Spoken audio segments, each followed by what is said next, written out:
Tom Wilson, the next team captain? Alex Ovechkin seems to think so.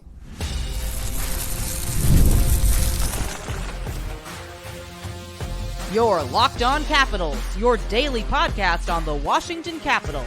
Part of the Locked On Podcast Network. Your team every day. Well, hello and welcome into this edition of Locked On Capitals. I'm so glad you decided to join me today. As always, this podcast is free and available on all the major platforms, including the SiriusXM app and on YouTube. And I want to thank you for making this your first listen each and every day. My name is Dan Holme. I've covered the Capitals for 3 seasons for Locked On. I'm also the host of the weekly Capitals show called the Capitals Minutecast, available wherever you find your podcasts. You can find me on Twitter. It's at DanCaps218. You can find the show on Twitter. It's at Locked On Caps. And the best way that you can help grow the show is to subscribe to Locked On Capitals on YouTube and comment anything down below.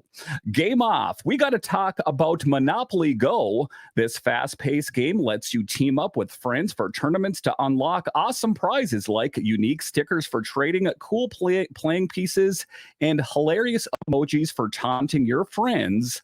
So download Monopoly Go, now free on Google Play or the App Store.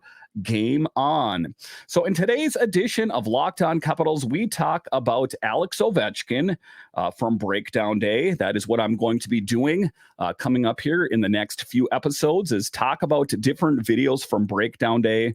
And in today's episode, I am going to talk about Alex Ovechkin as he reflects on this past season, some of the highs, some of the lows, and where he sees this team in the fall. A little bit later, we will talk about Tom Wilson in his role on this team, as he has taken on a bigger role. There were a lot more younger players joining this team this past season and how he's taken on more of a leadership role. And then in the last segment, we will talk about the potential of him being the team captain at some point. But just to get it going here, Alex Ovechkin, we do know, had an up and down season. We remember he started with his slowest start in career history as far as goal score is concerned. And then we went into the All-Star break. He hit the hard reset and came out a changed man. He went from 8 goals to 31 goals between the All-Star break and the end of the season, and then was kind of non-existent in the playoffs. What was ultimately behind that?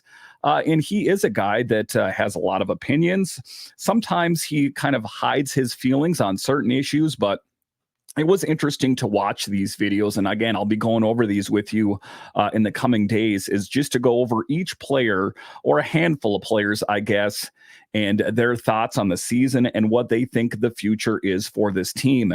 They asked him, now that the season is over, talk about the past season and the Caps making the playoffs when everyone had written them off for dead. So the question is what was his thoughts on this past season?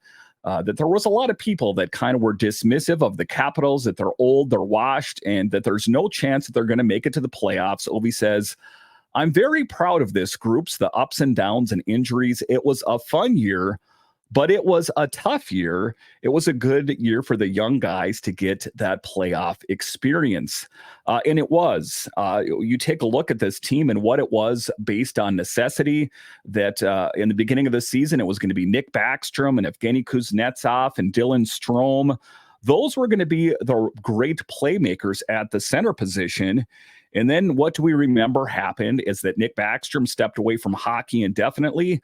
Kuzi got traded, and it was up to Strome and the kind of the plug and play with the different younger guys to get it going. But there were ups and downs, and ultimately Alex Ovechkin was proud of this team. They overcame a lot, and they found a way to do the unthinkable and make it to the playoffs. Next, they talked about a player that is near and dear to every Capitals fan and player. I don't think in my memory I've ever heard more players talk so highly of a fellow teammate than TJ Oshie. Kind of the difficult position about, does TJ Oshie walk away from hockey. And kind of his thought on it was, TJ's was, if my back is in the right place. But what does TJ Oshie mean to a guy like Alex Ovechkin? The question was, seeing what TJ Oshie went through, how does that inspire you and the team? Alex Ovechkin said he's a warrior. He brings the energy on the ice and off the ice. And that is a common sentiment that I've heard from a lot of different Capitals players, is that he is the guy. He has this infectious, enthusiastic attitude that, whether he is on the ice or he's off the ice, he's not so big that he is afraid of giving, advice to some of the younger players. And a lot of the younger players in particular really look up to him. And Alex Ovechkin, he admires his game as well, talking about how TJ Oshie played through a lot. When a lot of other players may have just hung it up and said, this is too much for me, he really fought through what a lot of other players probably wouldn't. But Alex Ovechkin says, I hope he's going to be okay. I know everything he's had to go through, and it's been tough. It's been tough going for him. And it would be a tough thing for him. I think that ultimately, if TJ Oshie did, in fact, step away from this team, it's not just what he is on the ice. He is a larger-than-life character off the ice and a mentor for a lot of these younger players. They also went on and asked him about his slow start. And if he was concerned, was there any point that he pushed the panic button when he got off to his slowest start in the goal scoring department? They asked him, I believe it was Tarek El-Bashir asked him, he said in January, when you had 8 or 9 goals, how concerned were you? And in a joking Alex Ovechkin manner, he says, yeah, I was worried I was going to be traded. And then he laughed. He goes, thank God I'm still here. To be honest with you, it was tough. It was tough with all the injuries and line combinations. I was talking to Carbs to see what I have to do to start getting more production. A lot of guys had a down year too, though, he said. It took us a while to figure out the systems. And that was one of the things that I had thought of. And if you're an everydayer of the show, is people were wondering, why did the Capitals get off to such a slow start? As it turns out, it's kind of a common theme with the different players on breakdown day that they talked about getting used to Spencer Carberry's systems. And he didn't, duck away from the fact or the responsibility that he did get off to a slow start, but he reached out for help. He reached out to Spencer Carberry and some of the coaches saying, what do I have to do to improve my game? We know that Alex Ovechkin likes to play some of his best hockey as well. He doesn't like to be underperforming, that he wasn't afraid of reaching out. The next topic was the challenge of losing 2 near friends on the team in Evgeny Kuznetsov, as we know, got traded out to Carolina, and Nick Backstrom, who stepped away from hockey indefinitely. 2 players that definitely are huge, were huge in Alex Ovechkin's life, his playing life, and his personal life. Evgeny Kuznetsov being his countryman, and Nick Backstrom and their long history together, pretty much since they started in hockey together. It's been tough. And I think that to a pretty large extent, his slow start was due, in fact, to Nick Backstrom not being here, and then a little bit later with Kuzi not being here. And I understand that Backstrom and Ovi didn't play on the same line hardly ever anymore, but it's still the impact and just the relationship off the ice that I think is coming into focus. Alex Ovechkin, talking about those 2 players, says, I'm in training camp. There was a lot of promise. We thought we had some great players in Backstrom, Kuzi, and Strome. And then Backstrom takes a step back and Kuzi gets traded, which was hard for me personally, but I realized hockey is a business. I was reaching out to coaches to find out what I have to do to get more production.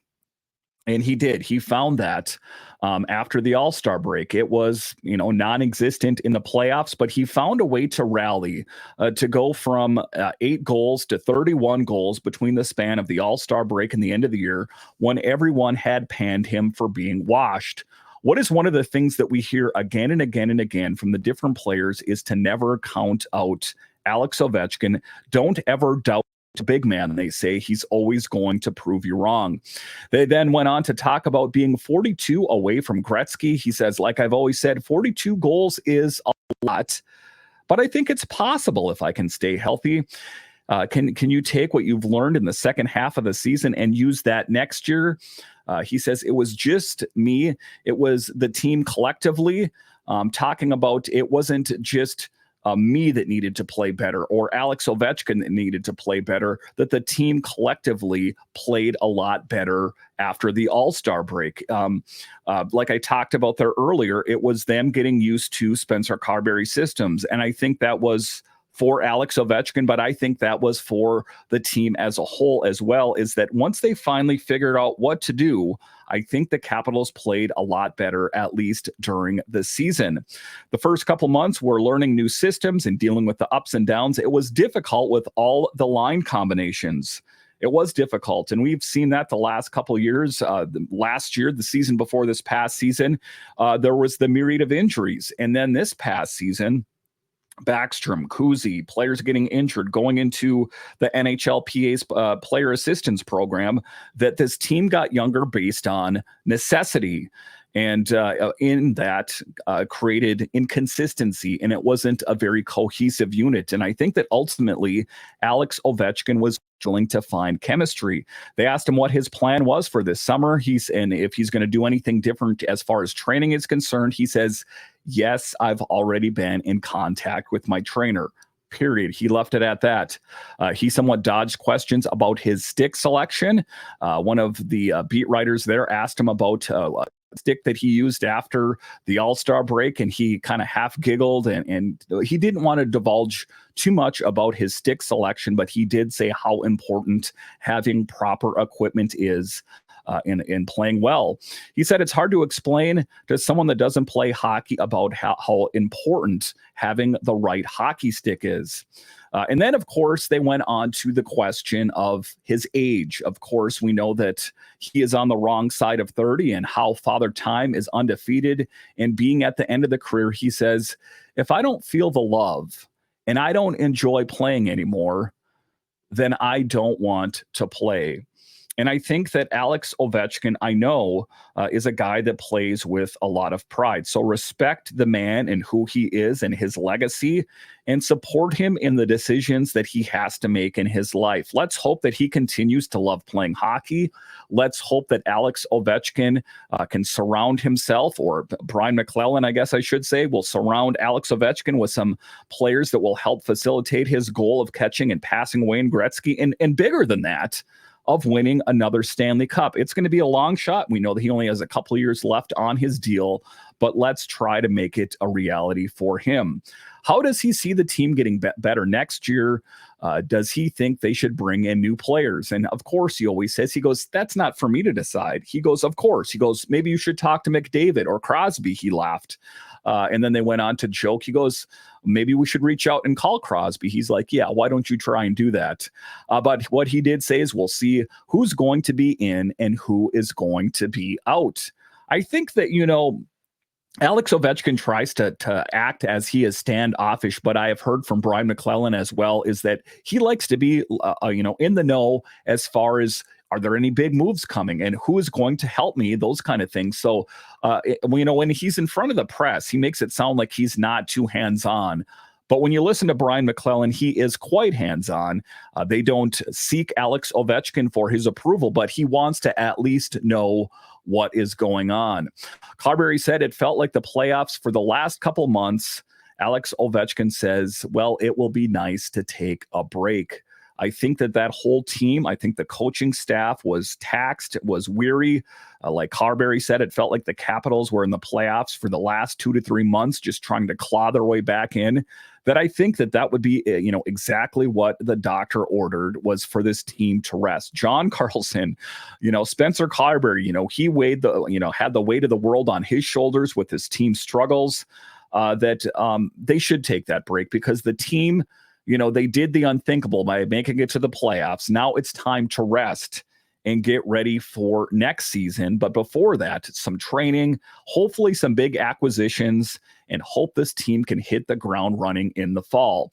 All right, so coming up here straight ahead, player breakdown videos continue as I talk about Tom Wilson next and his increased role and what he thinks needs to change for the Capitals. I'll discuss next.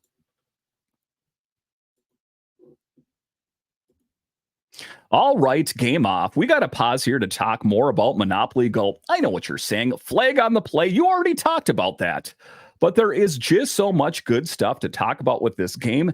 In Monopoly Go, you can team up with your friends for time tournaments where you work together to build up each other's boards. The more you win together, the more awesome prizes you unlock, and there's so much more to get. Unique stickers you can trade with your friends to complete albums, prizes, cool new playing pieces to travel the boards with, hilarious emojis for taunting friends, and when you smash their buildings or heist their vaults. Plus, Monopoly Go feels new and exciting every day with constantly changing tournaments and challenges. A ton include their own unique mini games like digging for treasures or a robot machine, and there's always new timed events that help you win big, like massive multipliers for everything you win or rent frenzies. There's always something fun to discover with Monopoly Go, so get off the bench and go download it now, free on Google Play or the App Store. Game on.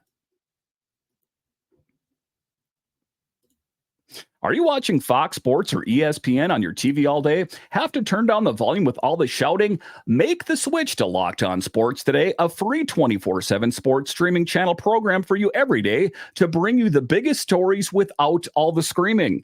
Locked On Sports today brings you the can't-miss analysis, opinions, and news streaming 24/7 on YouTube or the free Amazon Fire TV channels app, part of the Locked On Podcast Network. Your team every day.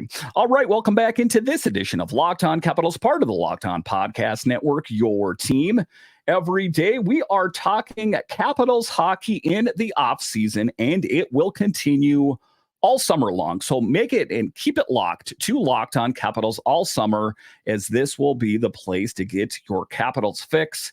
And in this episode, in the next couple episodes, I am going to be going over breakdown day and the videos, pretty much touching base with a lot of the Capitals players before they depart to their homes, wherever they might be around the United States, Canada, and Russia, and Europe, and all those different places, that to finally get one last word in with a lot of these players. And in the next one here, we'll talk about Tom Wilson, a dynamic player, a huge piece for the Capitals.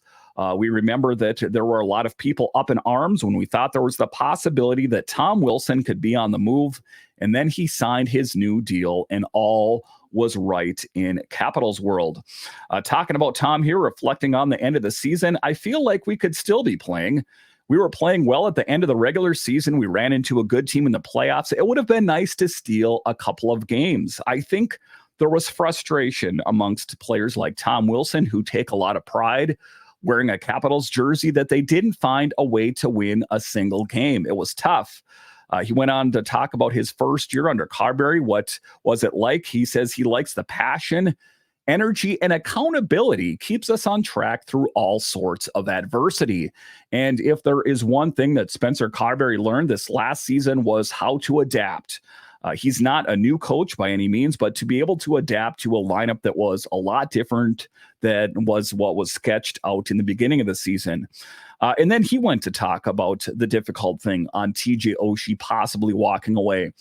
And TJ Oshie and Tom Wilson have a close relationship, a big respect, a mutual admiration society between the both of them. I know what it's taken for him to get ready for a game, so it's hard to think about. I hope he gets to the point where he's good to go again every day. Playing with him is a pleasure and an honor. That's why I battle, because you don't want your last day with Oshie to happen. He's pretty selfless, and he leaves his body on the line. And, talk about tough guys. And you don't necessarily maybe think of TJ Oshie as a tough guy, but to just hear about what he went through to get game ready, and how he had to fly in his doctor, his back specialist from Minnesota to get ready to go for game 3 and game 4. He is the ultimate competitor. And then he talked about at the lowest points where he had to pee in a bottle. It was tough. And then talking about Backy and Kuzi not being here and the young guys taking on a bigger role, definitely the craziest season in my career, he said.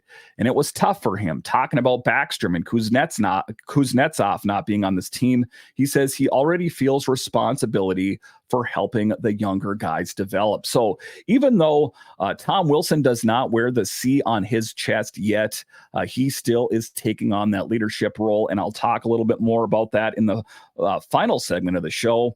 On Wilson trying to fight Rempe. That was something that I think we all wanted. I think that it was something that Tom Wilson avoided because he knows that he is best served helping the team on the ice score goals instead of just being the muscle or the tough guy. But it was a difficult thing. It's hockey. You're weighing your options, Tom Wilson said. Will my best option to be sitting 7 to 8 minutes playing in the penalty box, or would I be best served out on the ice helping my team try to win a game?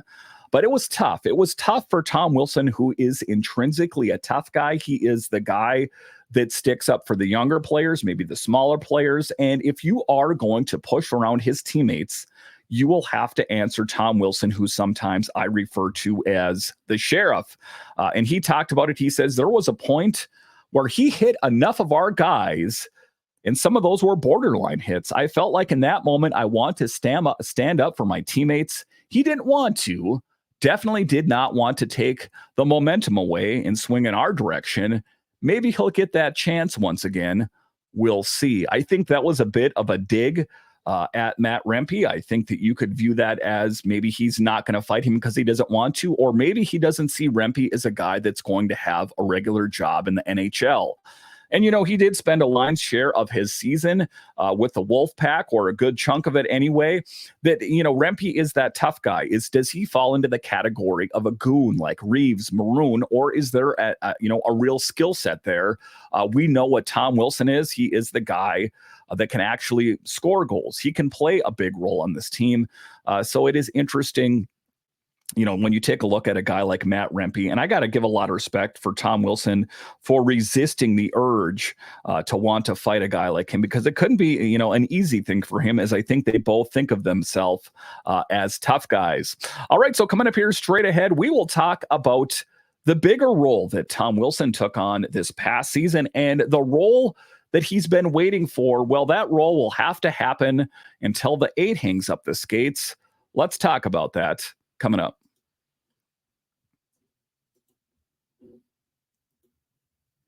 It's winner take all in the NBA and NHL, and FanDuel's giving you a shot to bring home a big win of your own.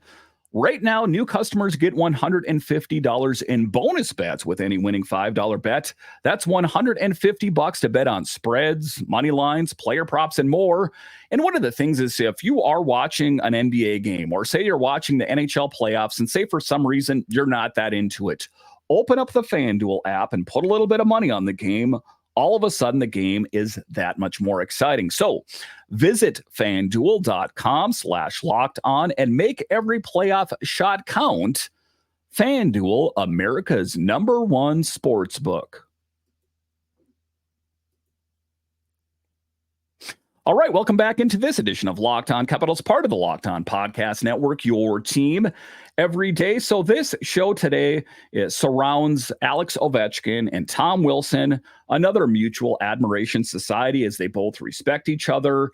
And we're talking about player breakdown videos. I always enjoy this time of year, as you get to hear the injuries that certain players faced, what they thought some of the high points were, some of the low points, what they think they need to work on. And in this particular episode, we are talking about 2 huge pieces for the Capitals in Alex Ovechkin and Tom Wilson. So again, if you do listen to this show or watch it on a regular basis, you know that I've spoke of for the longest time that I see Tom Wilson being the future captain. After that, I've heard a lot of people mention that as well, but it's his leadership role. And I think that it is just sort of Tom Wilson's alpha nature, that he wants to be that leader, to help out the younger guys. I don't think that necessarily he had that, responsibility put on his shoulders yet. It's just the role he's taken on. Tom Wilson is important to the Capitals' present and future. I think it's a safe thing to say physicality, leadership, and goal scoring is what make him a Swiss Army knife that any team would love to have. Yes, even though people like to disparage negatively about him, if all of a sudden he was wearing their favorite team's jersey, they would love him. And just take a look at the back of his hockey card. In 74 games this season, Wilson racked up 18 goals. Rempe, Reeves, you guys could listen here. Wilson racked up 18 goals, 17 assists for 35 points and made his second NHL All-Star game. Quite the dynamic player, quite a guy, and a player that I'm very lucky. I feel lucky that the Capitals have him on this team. I have his jersey hanging up behind me 9 times out of 10. And, talking about him being the captain, the team captain, Alex Ovechkin is going to be playing out the last couple years of his contract. And then he very well might wander off out into the sunset. And that was one of the things that I spoke of earlier, is that Alex Ovechkin says that he wants to keep playing while he still feels the love and while he still feels healthy. I don't think that he is, so, hell-bent on catching Gretzky. I think he wants to, but I think it's a bigger deal for the fans of the game, because every time I hear him talk, I don't feel like it's the thing that drives his engine. He's like, if I catch him, I catch him. If I don't, I don't. I still have a lot of goals to catch him. But taking a look at Wilson, his 7-year extension, which he signed last August, begins this coming season. So it's important for Capitals fans to have their eyes set to the future of this team and Brian McClellan. With Nick Backstrom stepping away from hockey indefinitely, it's good that they have Tom Wilson's leadership on this team, as he is the team's third alternate captain. I think that to a certain extent, that captainship has already kind of been passed on to Tom Wilson, as we have seen Alex Ovechkin kind of step away from the limelight. He is not the guy with the big cowboy hat on at the All-Star game. He is not the guy with the hockey stick on fire. He is a more humble, older NHL player, to be honest with you. And it seems like that for me, in a lot of ways, it seems like Wilson is already the captain of this team. I think since day one, when we came to the league, he shows his leadership on the ice and off the ice. Ovechkin said he's always in team-wise, how I said, on the ice and off the ice. He supports this organization. He's a leader and probably future captain as well. That was Alex Ovechkin saying it. He's a leader and probably future captain as well. And it's not surprising. It's not like they said that, we see Alexei Protas being the next captain of this team, or Martin Feravari. Tom Wilson being the captain of this team is not too shocking. But I think that it's interesting that Alex Ovechkin maybe sees Father Time coming after him. And I think that he's realizing that, he kind of slipped a little bit at points this year, and in the playoffs in particular, that I think he wants to play his best hockey. But I think he feels like this team that he's captained for a long time is in good hands with Tom Wilson. Wilson isn't the young guy he once was. And now the next crop of young Caps are looking for an experienced voice. Wilson saw his role expand this past season. Again, you saw the young guys, McMichael, you saw LaPierre, you saw Malenstein, you saw a lot of these younger guys take on a bigger role. And I think that they kind of look up to a guy like Tom Wilson, a guy that is not just a junkyard dog. He can score goals. And I think that a lot of them can learn how to be an NHL player by looking at how Tom Wilson conducts himself on and off the ice. There was tons of ups and downs on and off the ice, and it was a learning experience for me as well. Wilson said, you got to be the guy that they look up to, like Backy was right away, and then your role expands a little bit. And I'm really proud of where this group is and where we were at the end of the year, just the culture and the guys in the room. And it's tough. I know that Nick Backstrom was very close with Tom Wilson as well. When Tom Wilson was first in the league, he referred to Nick Backstrom as dad. That's just the nature of things, is that, Nick Backstrom was kind of the mentor to a certain extent to Tom Wilson, and Tom Wilson is now the mentor to other young Capitals. That is just the chain of life and the chain of playing in the NHL, that, at one point you're not the young guy in the league anymore, and it's your turn to take on more of a leadership role. And again, I feel very lucky that for the Capitals that they have a guy that will be on this team for quite a long time, and Tom Wilson, who will take the reins of leadership for this team and hopefully usher in the next wave of successful Capitals hockey, because that's what I want in the fall more than anything, is for this team to be competitive. And I think that Brian McClellan, I think we'll have to wait until July 1st. I will have Brian McClellan's breakdown videos as well, as those are always much must-watch events as well. And he talks about it, that he is going to be seeking out other players, but we'll probably have to wait until after free agency on July 1st. But my hope is that they do pick up a top 6 forward or 2. Again, I've talked about it's not, the team would not have done that much better if they had a top 6 forward. They may have had some more scoring, but this team needs a bit more of an overhaul than just that. I think they need 2 or 3, good forwards and a couple blue liners as well. Some guys with a bit of size to them to kind of hold it down a little bit. And hopefully we can talk about winning Capitals hockey again next season. All right. Once again, I want to thank you for joining me on this edition of Locked On Capitals, your only daily year-round podcast covering the Washington Capitals. And I want to thank all of you that listen on the audio side and watch this on YouTube. You are what makes this show successful. When you're done here, head on over to Locked On's 24/7 streaming channel, available on the free Amazon Fire TV channels app and on YouTube. All right. Once again, I want to thank you for joining me on this edition of Locked On Capitals, part of the Locked On Podcast Network, your team every day. My name is Dan Holme, and I'll talk to you again next time.